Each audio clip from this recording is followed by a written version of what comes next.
Hello, and welcome to session 2 for the Lazy Yogi YouTube channel. I thought I would do an introduction to meditation, since that's something that I discuss and advocate for very strongly on my blog. Meditation is one of those things that is very simple. The technique is very easy to describe, and yet we could talk and discuss it endlessly because of the seemingly infinite amount of obstacles and challenges that one may face in taking up a meditation practice. So first I will discuss and demonstrate the technique, and then I'll address a few of the most common difficulties. So the technique that I practice, as I said, is very simple. I sit cross-legged, back straight. Generally, I'll have my back against a wall or a chair back.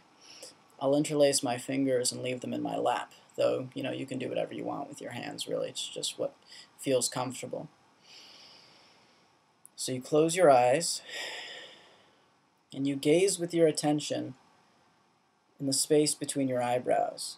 Now, it's not that you need to focus on that point or get too wrapped up in that, but really just be directing your attention forward, and by giving it a place, a spot for you to rest your eyes and whatnot, it's something that when you find yourself getting distracted in meditation that you can come back to, almost like a home point.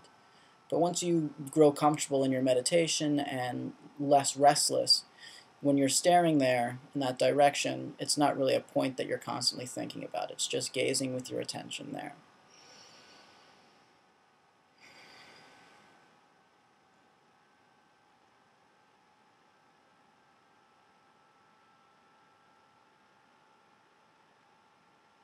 And you stay here. You're residing exactly within your body. You're wide awake. And you're sitting.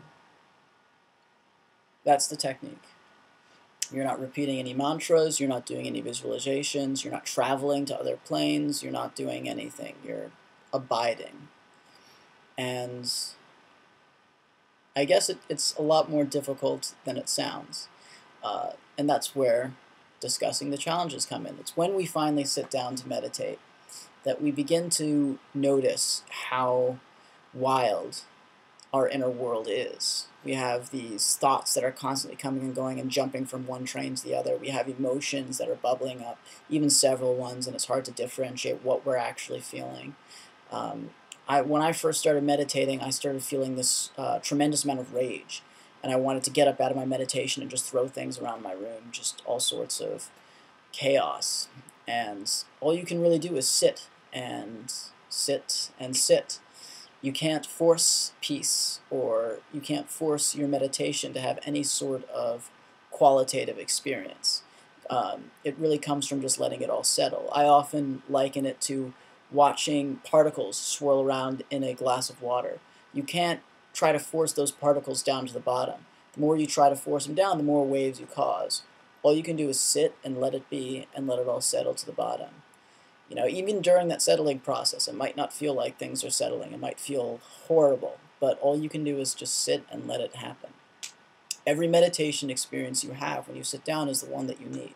Sometimes your meditation experience will be peaceful, and you'll have this great feeling of spaciousness, and it will be wonderful. Sometimes you'll feel such anger or such restlessness, or certain compulsive thoughts keep arising, things you've been fearing or trying to get away from. And so what you do, how you meditate, doesn't change depending on whatever you're experiencing. Whatever it is, you sit, you remain focused, you remain where you are, and that's it. And you just relax, you let everything go, but you still be where you are. Now, there's this funny contradiction that's often perceived in a lot of spiritual and religious traditions, which is between the soul and the body. Viewed from the outside, and especially since we're sort of locked in this sensory world for a lot of our time, when you view the body from the outside, it seems like this finite vessel within which is housed the soul. And it leaves people feeling trapped, and it leaves them feeling like they're at odds with their body. And that's what happens when we view ourselves from the outside in. And unfortunately, we have that habit not just for others, but also for looking at ourselves. And it's with that body identification that so many body image problems arise. And so meditation is turning that the other way around and starting to experience your body from the inside out. And when you experience your body from the inside out, you discover that that spaciousness within your body isn't actually bound within the space within your body. It continues endlessly. And that's because the existence that is within your body and the existence outside of it, the existence in other things, there's no boundaries between any of it. It's just this endless space. And that's what people mean when they say all is one. It's not that there's this interconnectivity going on, which there is to some degree, and that's sort of the nature of just samsara, the way that everything has innumerable causes that are shaping them. But on the inner level, it's just that everything, there's no boundary between anything. It's just one vast ocean of being. And that's something that you'll begin to feel when you enter your body. And that's what you do in meditation, is you go deeply into your body. You don't try to be anywhere else. And you bring all of your attention within your legs, your torso, your arms, all of it. You're here with your entire body. It's not that you're thinking about your body, you're just fully inhabiting it. Just because you have the experience of having arms, of having fingers, of having all of these things, just because you have the sensation of it, that doesn't mean that that is an actual boundary. It doesn't mean that you are a feeling that's trapped inside of that sensation. But our attention tends to stop where we have the sensation of our body. And that's why we have this feeling of being in the body. As you meditate more, you'll start to realize that the body is in you, is in this vast awareness that is you.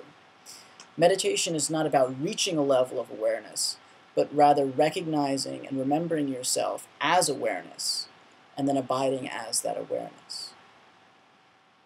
So it's something that really needs daily practice if you want to get the full benefits of meditation. Just sitting and doing it once is not enough. It's like going to the gym once or going to yoga once.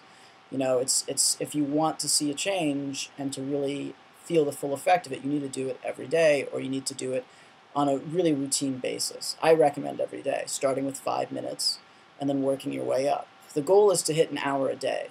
If you can meditate 1 hour out of 24 hours, then for the rest of those 23 hours, you will be very at ease. You will be less likely to be overcome by the things that you feel. Even though your experience of emotion is still fully human, you'll still feel sadness, happiness, all of that. Not only will you feel it more intimately and beautifully, but at the same time it won't feel as if it's threatening you. You'll still have this sort of groundedness in being, in existence. So daily practice is pretty integral for that. And necessary. And you can just work your way up from 5 minutes and adding an extra 5 minutes every month. You know, or you can start around 10 or 15 minutes a sitting per day. It's definitely doable if it's something that you really want to do. A lot of people think they don't have the patience for meditation. It's kind of like the people saying that they aren't flexible enough to do yoga or strong enough to lift weights. It's the reason for why one goes to yoga. The reason why one lifts weights is to become more flexible, to become stronger. And patience itself is peace.